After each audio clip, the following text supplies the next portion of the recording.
Recorded. This meeting is being transcribed. Omar, shall I open the meeting? Yes, please.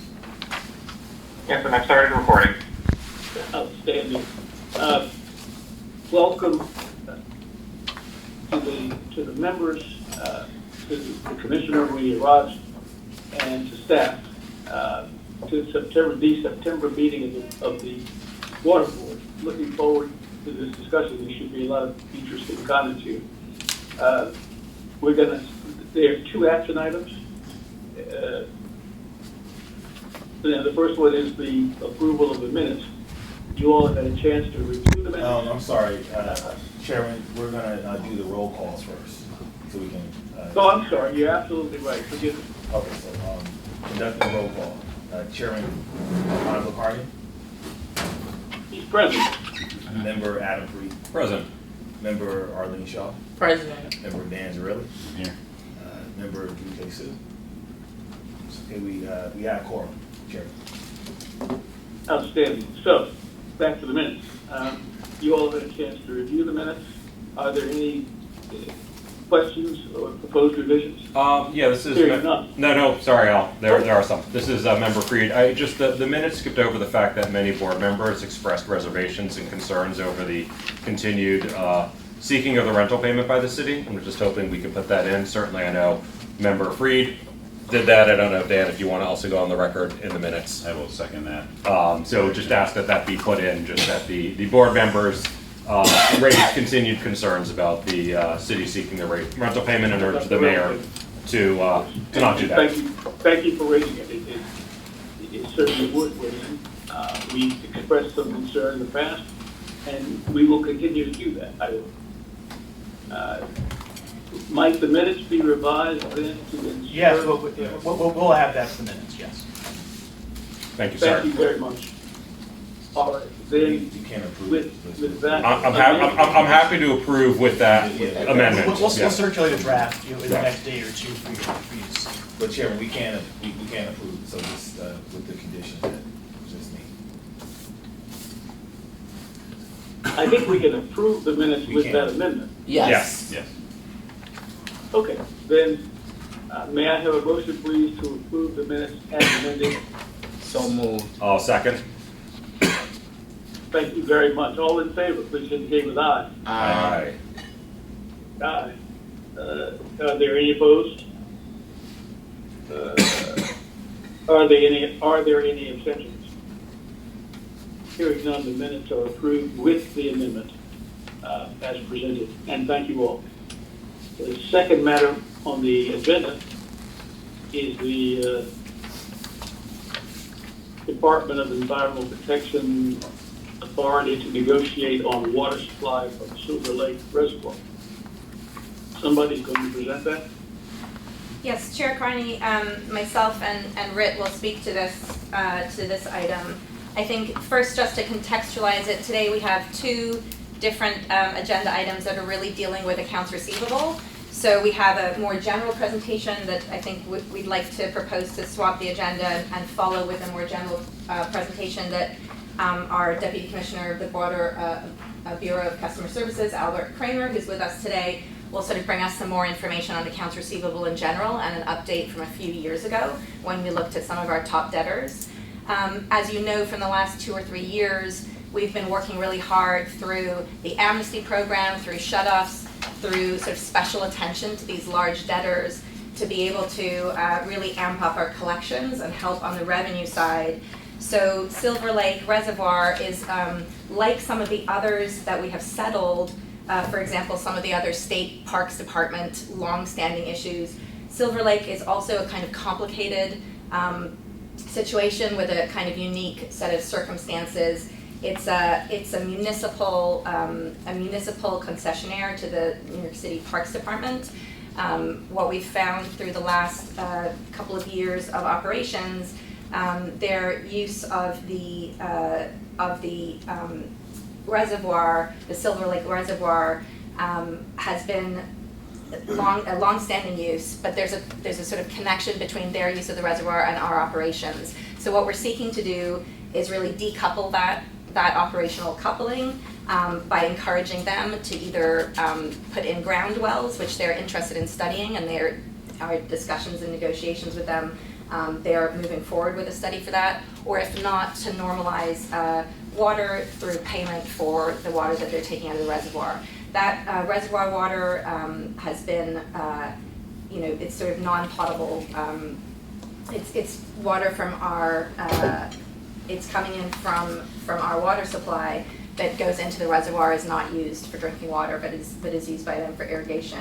So as we've had with other clients, other customers, where there's sort of long-standing, unusual, unique circumstances, we're looking here through the resolution to set up the conditions for us to be able to continue those negotiations with them to take one of those two paths and commit to a time frame to move forward to kind of resolve this issue, so we can have that long-standing sort of circumstance changed, simplified, and decouple both operations and payments for the water. So what do you think the time involved will be? How long will this take?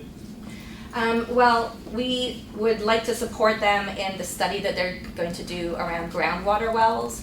A lot of the other Parks Department municipal concessionaires of similar nature have actually that physical infrastructure, so they're not drawing from the water system. And so they'd like to study that and see if that will work. So we've laid out a timeline in the resolution whereby, refresh my memory of the timing, but we've discussed with them the sort of the timing they need to do the work. I believe it's over the next year or two. Yeah, so we're doing some construction work. That's happening in the next couple of years, so they will not be able to use our water at that time. And then, yeah, I think by 2028, they need to have taken one or the other of the two options, the completion of the construction of the ground wells, or moving to paying for water through. So you believe that 3 years from now, the study should be complete and they will have made a proposal to us? That's correct. September, I've just got the date now, September 1st, 2028. So they'll determine Okay, right. whether they could use groundwater wells, or if not, we would move to billing for the water use. Fair enough. What is there any value that this property has? This is Parks Department property, so the concessionaire is a concessionaire to the New York City Parks Department. So this is not so much a divestment of land or of that nature. It's allowing a decoupling of the operations of the reservoir, which is our property, with their use of the Parks Department property. Is this something we've done previously? This is really one of those unique situations. So like we brought some other, over the last year or two, we've been working with state parks on some really unique sort of physical and long-standing operational kind of considerations or different properties that had really unique circumstances. This is also a really unique circumstance. The other municipal concessionaires for the Parks Department, as I said, do already have other physical setups, so they're not drawing from the water system. So this is really the only instance of this from a city municipal point of view, working with a city concessionaire. Terrific. Do the members have questions? I think I have maybe just a few clarifying ones. So my understanding, I guess, from reading through this and what you just described, there was like a tacit, historic, or just quirky agreement. They were Yes. taking water for free from the reservoir, and we're looking to regularize that. We want them ultimately to get to a place where they're providing their own water, Yes. or they're paying for Yes, exactly. water from the system. Yeah.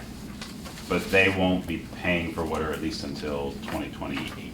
But they're also going to Or providing their own. Yeah, but they're also Yes. not going to have water use because of the construction Because of that the we're doing. construction. So that's what raised this issue. Right. We're doing construction that'll cut off their supply to water. So everybody's like, oh, Yeah. now what? water. Yeah, yeah. So what are they doing in the meantime?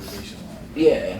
I mean, I think they'll have to, they'll either have to probably use some of the water that they're pulling anyway on a regular line, or Yeah. they'll probably irrigate less. I mean, that's what happened during the drought, is that they were unable to So sort they of have a water irrigate. line for their potable water. Yes, which they're paying for. Yes, Yeah. and they may be using that for irrigation, but that's up to them, and they'll be Yes. paying for it. Yes, yeah. Understood. Okay. And it may not be quite adequate, which is why it does become, as Arlene said, it does become a bit of an issue, because it's likely a bit difficult for them to take as much as they need. I think the simple problem is that the level to which we maintain the reservoir.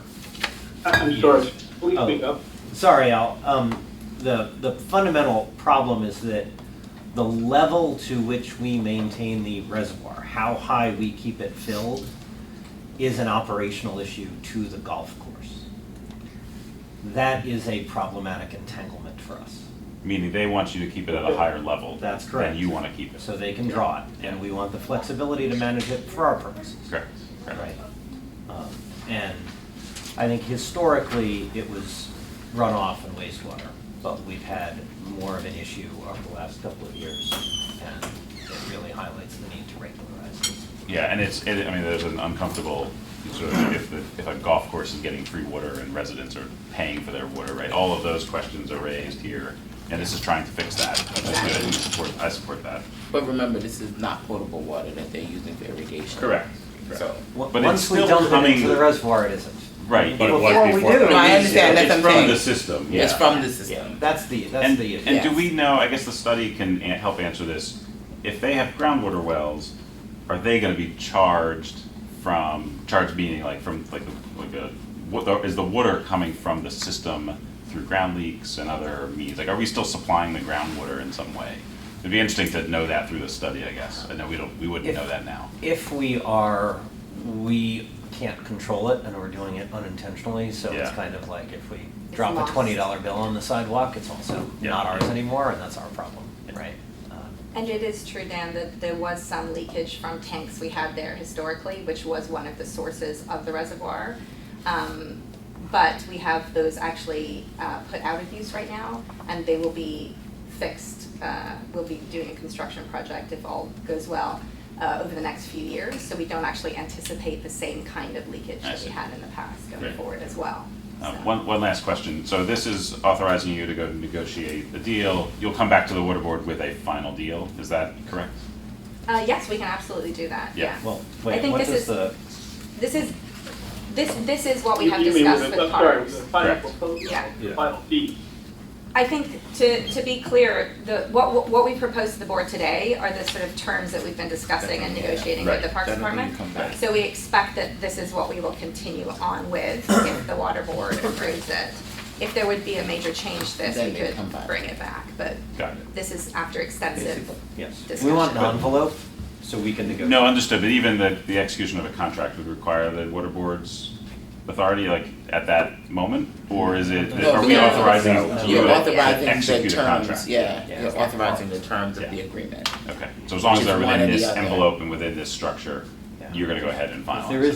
There isn't an outstanding debt of the threshold amount that would require it to come to you. I'm sorry, Yeah. I'm unclear as to what these folk will come back to the board with, a deal that they No, want us to approve? No. Or, I'm sorry, then please explain. so we're right now providing a framework that gives Narisa and Rick the capacity to go out and negotiate. So as long as they either get wells or pay the system, right, those are the two options in the agreement. As long as one of those two options are the ones that are in the final agreement, then nothing comes back to us. If something dramatically changes and it's not gonna be ground wells or them paying the system for the water, then something may potentially come back to the board, right? So I think this is us giving DEP the capacity and the threshold to negotiate on these terms and these terms only. So this is final. Once we approve today, this is what it will be. But remember, we're just talking about you gotta get a ground well that you studied for or you pay us. I don't know that there's other options. And in the pay us, it's according to the rate schedule that we already have. Yeah. It's Exactly. not a negotiated It's rate. Yeah. Yeah, it's not a side special deal. rate or a Yeah. side deal, yeah. So we're going from you're not paying us to pay us or get your own water. So I think we all win with the resolution before us. Well said, Arthur. See, just Yeah. a little gin and It sounds tonic. okay. Yeah. Rick, Get yourself another drink. Rick and Larissa, are you okay with that responsibility and making sure that this gets done right? Yes. This is what Thank we're you very asking much. for. That's what they're here for. We're appreciative of the board of sort of recognizing that the framework and having the sort of clarity from the board that we would move ahead in as we work with this customer to kind of come into good standing under the terms of this framework. Fair enough. And the one piece of this where Did we- it could be that Parks ultimately takes on the responsibility for paying for this as well, right? That was another That is actually component also to true, this. because there's a variety of different patterns that can happen. Yeah. And since we have the city charge, there are a lot of things that are swept up in the city charge. So if the Parks Department decided they wanted to subsidize the concessionaire or they wanted to pay for the water in some way, Mhm. they would have to change their license agreement with the concessionaire, but they could absolutely do that. Yeah. And then they could take it on and ask us to charge it through to the city charge. Got it. Ultimately, somebody's Again, we paying for still the get water. That's right, Yeah, that's right. so, Exactly. yeah, that's the point. So we're being asked today to approve this proposal going forward that may or may not come back to the board. Correct, Our hope is it doesn't. Yeah. yes. Right? Yeah, if you negotiate it within these terms, we never see it again. Yeah, okay, fair enough. May I have a motion, please, So to approve? Second. Is there a second? Yes, second. Thank you. All in favor, say so with aye. Aye. Aye. Are there any opposed? Are Nay there to the any nays. abstentions? Was that you? Harlan? Use this to get part out, close the road. You're saying saying no. no nays. There are no nays. No nays. It's nice to hear you laugh. It's nice to hear you laugh. Thank you for confusing the hell out of me. I think we've already taken the vote. Everybody is in Yeah, favor. It's a yes. unanimous decision. Yes. Yeah. Yes. Going forward. Okay, outstanding. Thanks to the presenters and enjoy the rest of your day. Well, we're No, not, we're Chair. still going. Chair, we have two other topics we'd like to bring. I know, I'm not, Okay. I'm not adjourning the meeting. Okay, great. I just wanted to make sure that we thank the people who were there to present to us. Thanks a lot. This is the next item on the agenda is the Queens groundwater well assets in the water supply system. Chair Carney, if it's all right with you, might we switch the order? Because since we're on the topic of accounts receivable, and our last presentation is sort of on the topics of accounts receivable writ large, would it be all right if we do Work. the collections update? Of course. It works for me, of course. Wonderful, thank you. We have Deputy Commissioner Kramer, Albert Kramer with us today to give us an update on some of the activities from the last couple of years. Absolutely, thank you, Narissa. Good to be here, and when I joined BCS for the first time in 2011, actually working on golf courses and getting them into good standing was one of the first projects I worked on. But I think the fact that it's here today in front of the board, talking about one specific, just shows the sort of the level of commitment towards making sure that everyone's paying their fair share and the level of executive buy-in. And that's really what this presentation is about, is talking about over the last few years post-COVID, how far we've come because of the collaboration between DEP and the Water Board and our OMB partners and others. And really a reflection of the three-part strategy that our commissioner outlined. The first being that we have to be, especially in the wake of COVID, compassionate enforcers, right? So that's why we partnered with the Water Board and approved the amnesty program, giving everyone a chance to come into good standing, to do additional outreach, to do assistance for HDFCs, to do top-up for those that qualify for low-income LIWAC grants, to do extra, to really make sure that we're helping those that were really having trouble and giving everyone a chance before we started to ramp up enforcement. Then we did ramp up enforcement, and we'll talk about how that brought us to a much stronger financial place. We're not there yet, obviously. There's more to go. Always good job security in that regard. But also, finally, the third leg, which is what I call excellent customer service, what came to you all in terms of the auto pay credit, getting people into a sort of pay and forget, also the reforms that you all approved to the water board regulations, really sort of taking this look at how can we also make the rules work better for our customers. I firmly believe that most folks want to pay their fair share. They just want to pay what they think is fair. A lot of the large accounts that we'll talk about, the dispute was because they didn't think that was the case. And sometimes we needed to update our metering to make sure that we were better capturing what was there. And thanks to the historic investment and reinvestment we're now doing in our smart meter and water meter technology, that's really bringing us to a stronger place. So I just wanted to sort of start with that high level because I really do think we're at the cutting edge of how do we make sure that we're investing in the world's greatest system, how do we make sure we're investing in climate change and how things are changing, and how do we also make sure that we're keeping rates as low as possible for New Yorkers. So with that, I really want to start out by talking about, the three different enforcement tools and how they've really made a difference for us. So almost all of our customers fall into one of three categories. The lien sale, which was reauthorized for fiscal 25, and which was a tremendous success in that it brought in over $160 million and secured another $172 million in payment agreements. That's part of what really changed our cash profile going into fiscal 26 rate setting that allowed us to go from a projected rate of somewhere around 8.5% to 3.7%, right? That's something that really makes a difference for all New Yorkers, and I know it's something that we're all proud of.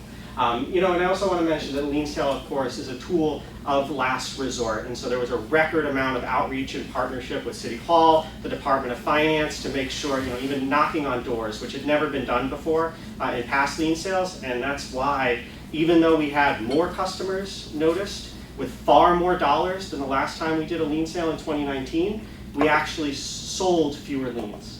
So that's, really the success is right there. There's still a lot more work to be done, but I'm really proud of what the team was able to do there. So that really focuses on tax class 1, 2, and 3 family properties, and also tax class 2 and tax class 4. So that's multifamily residential mixed use and also commercial use. And then, as you all are aware, you helped to authorize in 2022, and then in 2024 especially, we ramped up our service termination program. Now specifically focusing on single-family homes, which are exempt from the lien sale for standalone water charges. So now we have an enforcement tool for these customers. And again, in terms of that being a compassionate enforcer, we do tremendous amounts of outreach. We've been focusing and prioritizing properties with higher market values. So when we first started in 2023, early 2024, these are multi-million-dollar properties. People cutting us $80,000 checks, so that level. And now we're getting to a different place. But it's also important to remember that most customers that we notice for service terminations never get shut off. They work with us, they come into good standing, it's around 2%, and even those that are shut off, half of them come back online, and those that don't, a lot of them might be not fully occupied properties, to be perfectly honest. Second home, vacation homes, etc. So that's been a tremendous success. It's brought in $18 million in direct collections. Of course, there's a halo that comes with that I firmly believe is helping us to bring in stronger revenue. And finally is our legal referrals. So we partner with a collections law firm in partnership with the law department. And this is one where it helps us enforce against customers who are truly choosing not to pay because they think there's no enforcement avenue. So think we've had folks who own single family homes, multi-million dollars, and they say, see, I'm exempt by New York state law because I'm over a certain age. Okay, but then so you're exempt from the service termination, but you clearly have a capacity to pay and are not, so then we're gonna put you through a referral program. And this has been a tremendous success. For 2024, we brought in 3 million collections, but I actually checked the numbers this morning. To date in 2025, we're up to over $8 million. And so that's what's really sort of, in the 15 or so years I've been working at this, to really see the sort of comprehensive strategy here, both to help the customers who are struggling, but also to make sure that there's no gaps in our enforcement net so we can make sure that everyone's paying their fair share to keep rates lower for everyone. That's an outstanding success, and thank you very much for letting us know that. Absolutely. Thank you, Mr. Chair. I also wanted to do a little bit of a rehash to see it in the real numbers in terms of in 2022, my predecessor presented, our largest delinquent customers, and we've made tremendous progress. So the total of our top 35 accounts, the total amount owed has dropped from 103 to 98 million. But I want to be very clear that we make progress on some and others are increasing. Remember that we've got customers who haven't been paying and they're accruing interest, compounding at up to 16% annually. So while we're bringing others down, others are coming up, but you'll see the progress we're making engaging with these customers, working with them. I'm very confident over the next few months we're going to make an enormous amount of progress here as well. And so, some of our largest debtors, Riverbank State Park being one of them, resolved that balance. We've been doing a tremendous amount of work with Port Authority, JFK, Metropolitan Transportation Authority, and others. So we've been seeing real progress here. And speaking of the Port Authority and MTA and also Bryant Park, again, Bryant Park, an example of essentially a concessionaire of the Parks Department that sort of fell into a little bit of this gray zone. And so you're seeing, just like we're focusing on Silver Lake Golf Course, other concessionaires really making sure that all of our interagency partners are making sure they're paying their fair share. And we're very close to productive resolutions with MTA and Port Authority. As part of our work with Port Authority, we've already collected over $15 million in interim payments. And so that's been a tremendous effort. And again, part of that was based off of the actual construction of meters for JFK. So this is where getting away from estimates and to actuals, the Port Authority wants to pay their bills. Most of our customers do. They just want to make sure that it's being paid based on what they're actually using. And so there's a tremendous amount of progress there. There's still more work to be done, but happy to answer any specific questions with these. But again, just sort of fundamentally, and this is back to what the Commissioner has been emphasizing for a while, and you all have as well, focusing on our top dollar customers. And I'll talk about how we're actually, as an organization, changing how we're structured to do more of this, not just as a sort of an ad hoc type thing, but to really build that into our DNA. I just want to say on the JFK. Yes. So I actually looked, I've been on this board for 14 years. And I'd like to say that the work that you guys have done at JFK, it's not lost on someone who's been through the iterations, like the ability to replace those large meters without shutting off water, with making sure that the airport has what it needs. Like, it was a large undertaking. So even though the accounts receivables are very high, we should definitely just commend DEP for the work they've done there, because this has been a long-term project where there's been a lot of investment in making sure that it was done thoughtfully, methodically, and without interruption. So, good job. I know the numbers look like they're out of control, but it really has been over a decade worth of very hard work. So, just want to say thank you. Thank you. Thank you for saying that. And so then these are the top 35 accounts as they stand now. As you'll see, the MTA and JFK are still at the top, but those are soon to be resolved. If we exclude the MTA and JFK, the average per account is down to 1.8 million as opposed to 2 million in 2022. Again, knowing that rates have gone up, interest has been compounding. So that's what I mean. This is by no means a victory celebration. We have a ways to go, but I firmly believe we have the right team and the right strategy and the right tools in place that will allow us to really ensure that folks are paying their fair share, and that those that are struggling, how do we make sure that we're working with them? We offer very flexible payment agreement terms. We're always open to negotiating, engaging, and a lot of the challenges we've had is getting the attention, getting the customer to the table. And so by leveraging our government partners for some of these affordable housing properties, we're working with HPD to do everything we can to try to get to the right person to have a discussion to bring them into good standing. And as I alluded to, this is just the other half of the list, just to give you a flavor of the different properties. You'll see at the bottom, as a person of the state of New York, this is actually a property at Ward's Island that's actually used as a homeless shelter. And I've been on vacation for the last 2 weeks, but I saw an email in my inbox about payment. So that's one of the things I'm going to work on when I get back to my desk. And again, this is looking through and really dusting off and helping to connect the right people and different government partners or agencies to get their attention. Same thing with EDC. And sometimes it's amazing what an email from one commissioner to another commissioner can unlock. So really exciting stuff there. And as I alluded to before, we're setting up what we're calling a key accounts group. And I really think that this is fundamentally going to change the way that we manage these types of larger customers, because an ounce of prevention is worth a pound of cure. In a lot of cases, these customers have outgrown these enormous balances because there were penalty charges that went ignored. They weren't getting the right answer. They didn't get their dispute resolved or answered in what they felt was a timely manner. And a lot of this is that you've got to match the complexity of the account to the skill of the team member working on it. And for too long, we've had the same type of individual who works on the Empire State Building also work on a single-family home in Brooklyn. And we need to better match that. And now with our new, not so new billing system, we're able to use data to really automate that and match and flag, oh, this is a key account, there's a dispute, let's make sure that we get somebody matched to that open dispute in a timely manner. So I think this is going to be a real game changer. This is what best-in-class metered cash utilities do, and that's what I like to think we are. And so we're working on this, and we are already piloting it, and I'm very much looking forward to officially launching this. We're selecting the customers based on size.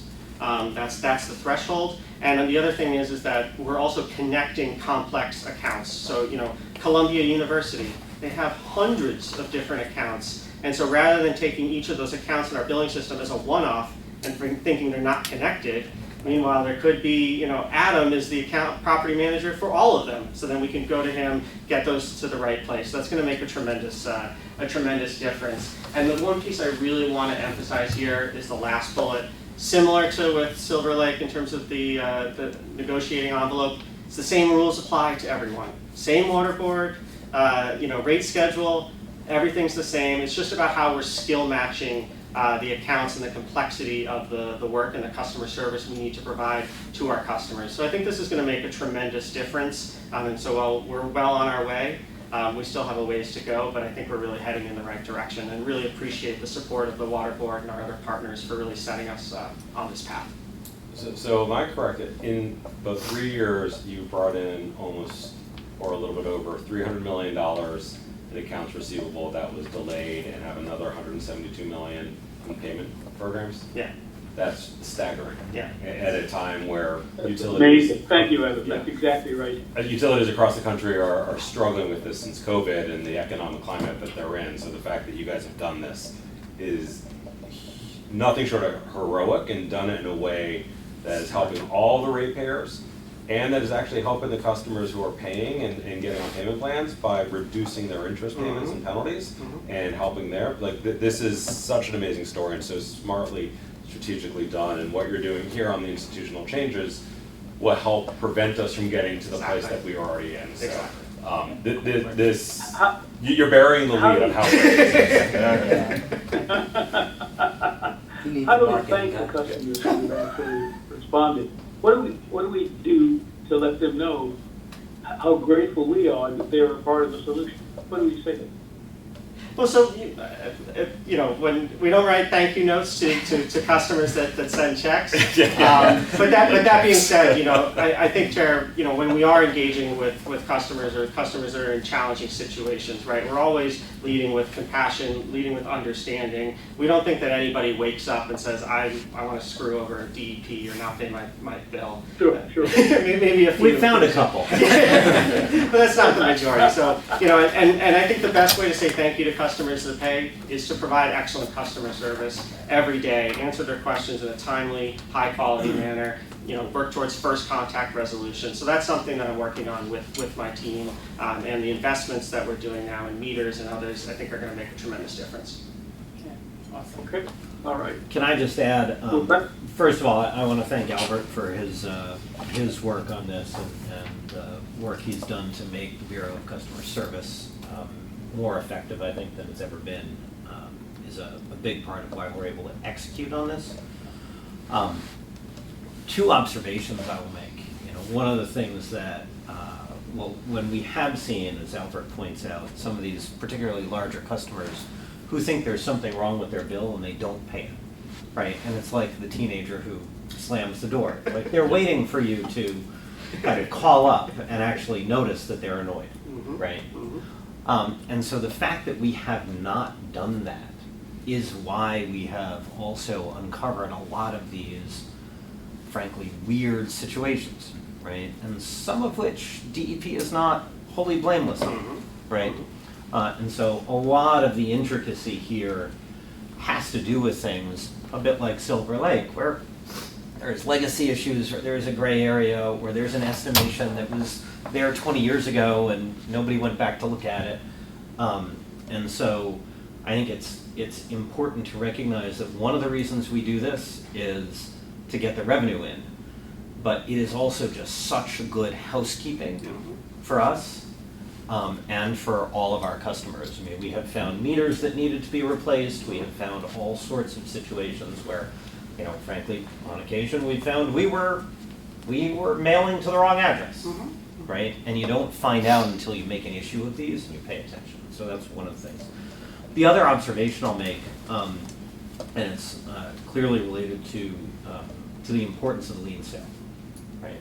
We did a lien sale, as Albert described. A large portion of the people who were subject to the lien sale this past year were deferred for 1 year, right? One of our key tools was a program to actually kick anything that was complex or raised flags or whatever to next year. That means two things. One, it's vitally important, as BCS is doing, that we work aggressively with all of those folks so that the complexities have been figured out by the time the next lien sale comes around, and either they've paid up or we can put them into the lien sale process with a clear conscience. Right? The other is that the second lien sale has to happen. And I think one of the things that is so important is ensuring that we have the right rules in place and that we are clear that when somebody's bill is overdue, it is likely their fault and not ours. So that's another thing that's super important. Some of you may have seen, and I guess I'll add a third observation. A couple of weeks ago, there was a news article about someone who wound up losing their home because of a lien sale.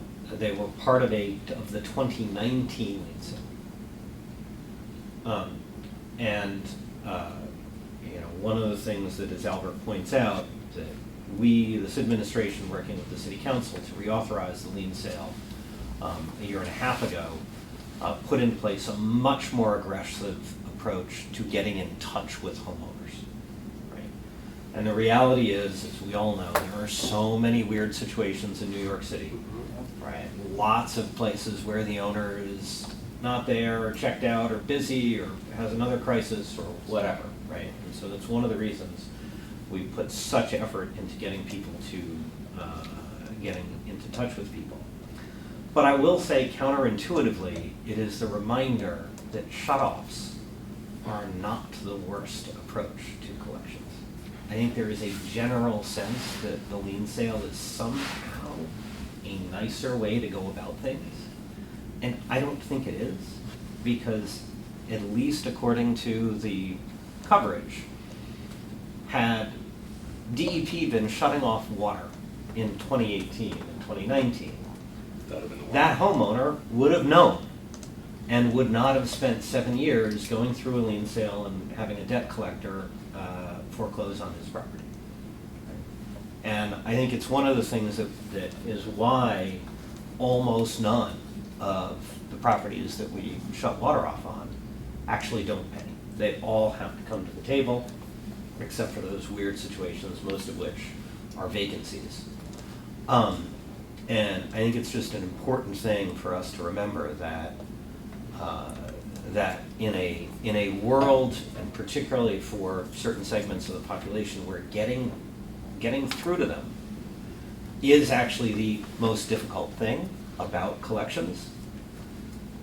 Something as overt as shutting the taps is a great way to do it, even though it seems far more callous. It is ultimately one of the ways that we can do what we need to do while protecting the kind of generational wealth that is at risk when people wind up in lien sale.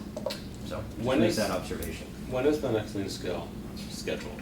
what is the time frame of that? So the 90-day list would be somewhere in mid-February, Okay. and then the sale itself usually occurs in June of next year. My only reason I ask is that this is such a valuable last resort tool, and knowing that changes in administrations have resulted in the change in council, two pushes to push it back, being cognizant of that as we are facing an election coming up in the city, and making sure we can do everything we can to make sure people recognize this is a valuable last resort tool and all the protections have been put into place to give people multiple opportunities to get away from that. Because I think it is a quick and easy lightning rod to attack without understanding the complexities of it, and that it is not doing this is cheating ratepayers and the million plus customers who do pay their bills and resulting in higher rates for them. So anything we as a water board can do if those conversations resurface, please use us. Absolutely. Any other questions?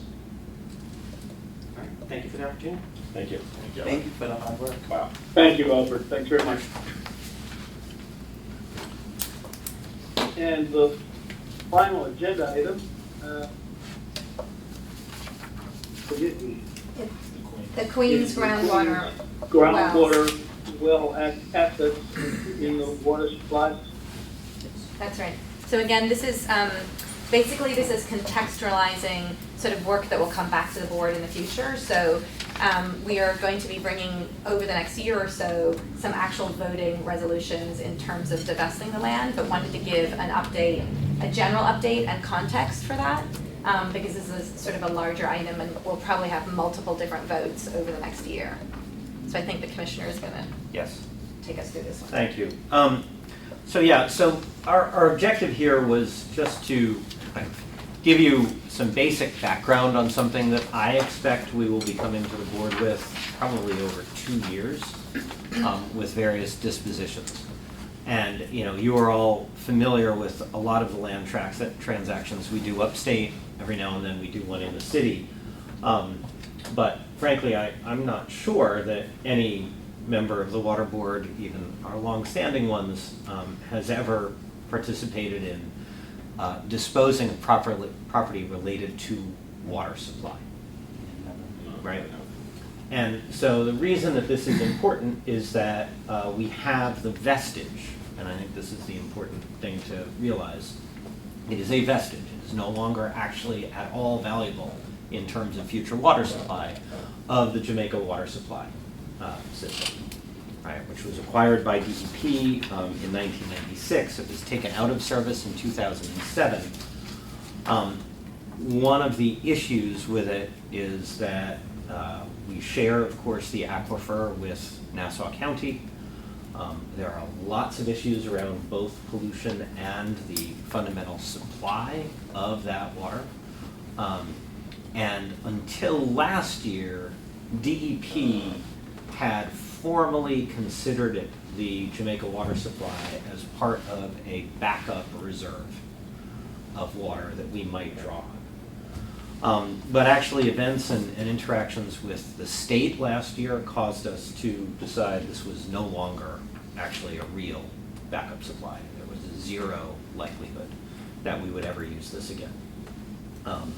We actually did work with the Water Finance Authority to take this out of the bond disclosures, Update the language. which we did, I think, before last September's. So it's been over a year now since we have listed it as something in our bond documentation. And because, of course, the system involved a whole network of properties in Southeast Queens, this is both an ongoing cost to us because we have to maintain this scattered set of properties, and of course it's a potential value to the city, a city with a 1% vacancy rate and a clear housing crisis, and some of these neighborhoods that have a need or a desire for more open space. And so we've decided that it is time to start disposing of the sites that house the wells for the Jamaica water supply. And I've got more to walk you through, but that's kind of the story in a nutshell. And the reason why we decided that it's no longer a viable water system, is that coming in? Okay. Sorry, so just the background here. This is the network of wells and pipes. There's a better map in 2 or 3 pages that you can see. No, hold on, just stick with that. And, you know, many of you may well remember that one of the issues with this is the water is just pretty bad. And I think all of the people of this part of the city were very happy when they were able to connect with the system and get good Catskill and Catdale water. And it has proven the case. I mean, one of the several issues is that with PERC being a big issue in the underground supply, this water just does not at all meet current drinking water standards. It would require massive levels of treatment even to think about putting this into the water supply. And the next page, please, Emma. And the bigger issue that kind of put the nail in the coffin on this system for us last year was we spent a lot of time, and the Department of Environmental Conservation has spent a lot of time over the last several years looking at the groundwater issues, both in terms of the supply that Nassau and Suffolk rely on, and some of the allegations that the groundwater in Queens is rising because we stopped pulling water out of the aquifer. And based on that, so DEC did this study that showed that there was saltwater intrusion. They evaluated a scenario in which we reactivated the wells, and frankly, leaving aside whether we were reactivating those wells as an attempt to geoengineer the groundwater to a lower level or to actually make use of the water. Either way, they concluded that it would lead to saltwater intrusion into the Long Island aquifers that Long Island relies on and has no alternative for in terms of drinking water. And as a result, they basically said that they could foresee no scenario, no matter how dire, in which they would allow us to restart pumping out of these Jamaica wells. As you probably know, the extreme emergency backup in terms of water supply for the city is not the Jamaica wells, it is the Hudson River, and it is, what's the name of that? Chelsea, thank you. The Chelsea pumping station up near Wappingers Falls, that in an absolute worst case, that is what New York City would rely on. So it's not like we're giving away our only emergency supply, and this of course would be only a fraction. There is no way that the Jamaica system could supply the city as a whole, whereas Chelsea could, in theory, in that dire situation, supply the entire city because it feeds directly into the Delaware Aqueduct. Next. Is there just one sure. piece on the Long Island connection? Is there a worry, or was it studied at all, whether the PERC sort of contamination has an influence on Long Island in a way that's negative for the system? I would feel inappropriate commenting on the quality of Long Island's drinking water. So this isn't a question about Long Island's drinking water. This is a question of whether the contamination in Jamaica could influence and make worse. Look, it is, I do not claim to understand all of the connections among the aquifers. They are interconnected. I think some of the challenges with Long Island's drinking water supply are well known, Right. but I would not speculate on it. Yeah. No, I've heard, suggestions over the years that Long Island should hook up to our system and we could charge them and there was a let their feasibility aquifer study recharge. done on that. Fundamentally, our belief is we currently would be unable to supply Nassau County, not because of volumes, but because of the throughput. We would need City Tunnel 4, which is the connection that would go from the Bronx into northern Queens, basically kind of the Throgs Neck Bridge route. Yeah. And that would give us the pressure in eastern Queens that would make it plausible. There's a hydraulic gap to getting it there. The other issue, just frankly, is we add fluoride to our water, and most of them don't. So that was one of the items that the state had flagged as a barrier to Nassau County taking our water. Great, thank you. But nonetheless. Next. So for the last basically 20 years since we stopped using this system, we have been carrying the cost of maintaining 51 locations around Southeast Queens that we own. It is 15 FTE simply to mow the grass and pick up the garbage and do These are like- basic security. Are these and like maintenance. wellhead sites? Is that what these are? Yeah, yeah, most of them are you wouldn't notice anything is there. Yeah, yeah. Right, it's just property, so Yep. it's akin to some of our shaft sites. Yeah. Right, but it's still our property, and so there's a real cost, and 15 FTE is like 3 BWSO crews, right? That could be doing water main replacements, or, you know, doing the kind of backup to DOT street surfacing that we like to do that we currently can't do across all 5 boroughs, et cetera. So this is a real cost to us. We basically have concluded over the last 2 years, particularly with that notice from DEC last summer, that there is no point to holding on to this. And so we have started the process, and this is time for the next slide now, Omar. This is a map of the sites that we would start with. We've got some photos, sorry, I forgot. So it's just a map. Next, there are a handful of sites we want to keep because we think there might be other non-well uses for those scattered properties. But here are some examples of what you might see. As you see, some of them are largely open, some of them have a small head house. The next thing, though, and this is really important from my point of view, DEP should not be deciding how this property is used. So our intention is to transfer all of these straight to DCAS, and DCAS can figure out through all of the various property processes that exist what the highest and best use, what the communities are most comfortable with, et cetera, for how these properties are used. And then it still comes back to us for a vote at the end. No, we No, would. we would transfer them officially. Transfer it over to Okay. DCAS? In IPUS, these would be DCAS properties. That's right. Yeah. That's So, right.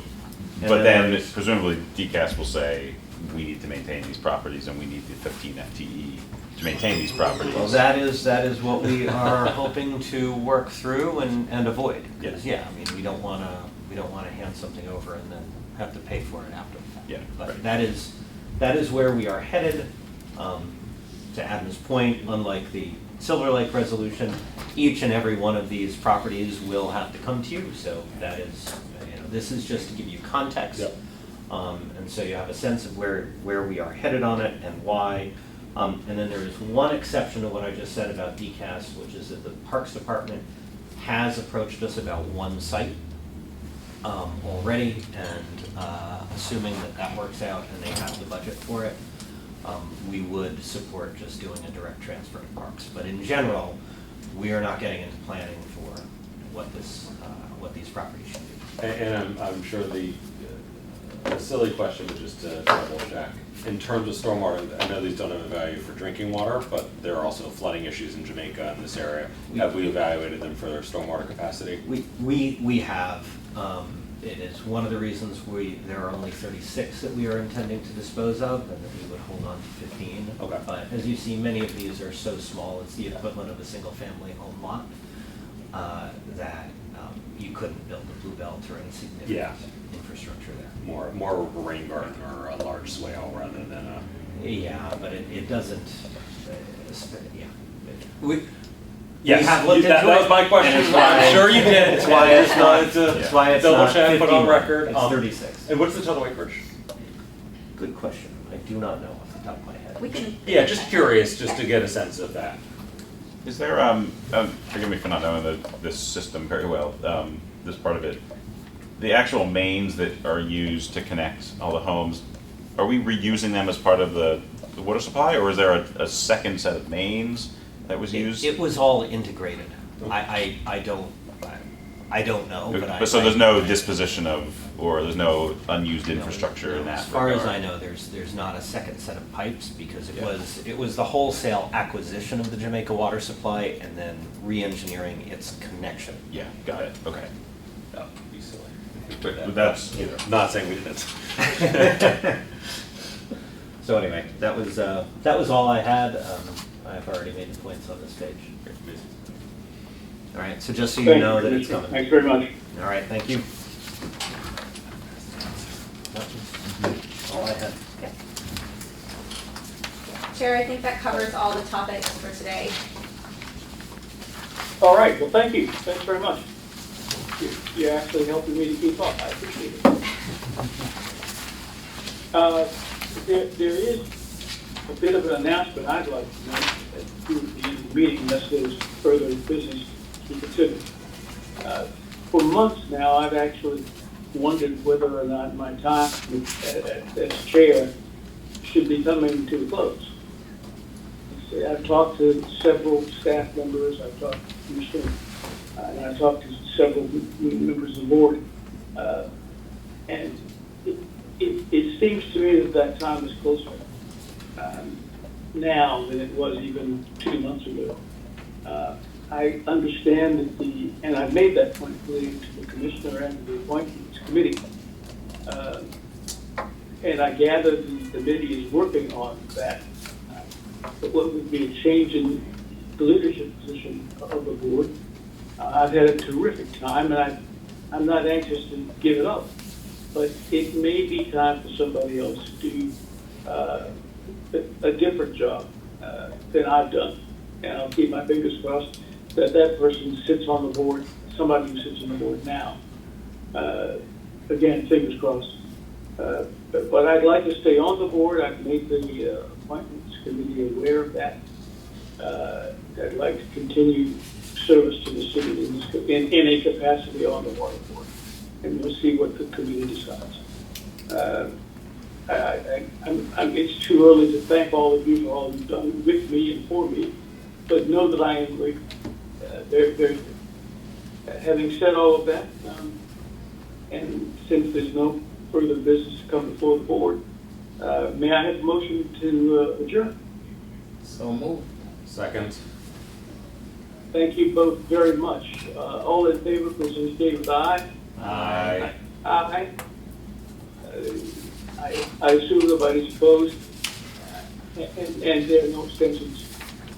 Thank you all very much for it. It's been an interesting meeting. I appreciate it. Thank you, sir. Thank you, Al. Thank you, Al.